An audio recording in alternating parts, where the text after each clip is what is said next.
अमृतसरवरून नांदेडकडे जाणाऱ्या सचखंड एक्सप्रेसमध्ये चढताना प्रवासी गाडीखाली सापडल्याने हात तुटल्याची घटना बुधवार 27 नोव्हेंबर रोजी रात्री 7:31 वाजता घडली। या अपघातामुळे सेलू रेल्वे स्थानकावर सचखंड एक्सप्रेस सुमारे 40 मिनिट थांबली होती। या अपघाताची माहिती कळताच रेल्वे पोलीस चौकीचे परसराम सूर्यवंशीसह त्यांचे इतर सहकारी यांनी प्रवाशास तात्काळ उपचारार्थ उपजिल्हा रुग्णालयात दाखल केले, परंतु हात तुटल्यामुळे आणि रक्तस्राव जास्त होत असल्याने पुढील उपचारार्थ परभणी येथे रेफर करण्यात आले आहे।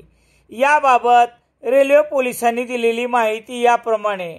अमृतसर नांदेड गाडी क्रमांक 12716 या सचखंड एक्सप्रेस बुधवार 27 नोव्हेंबर रोजी नियोजित वेळेपेक्षा उशिराने म्हणजे रात्री 7:31 वाजता सेलू रेल्वे स्टेशन वरील प्लॅटफॉर्म 2 वर आली।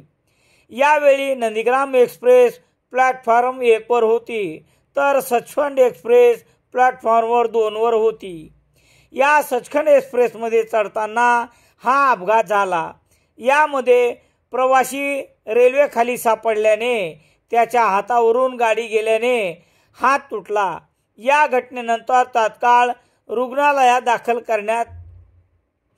करताना या प्रवाशाने मला वाचवा म्हणत संजय पांडुरंग पांडे वय 50 वर्षे राहणार वैजापूर एवढेच बोलू शकला।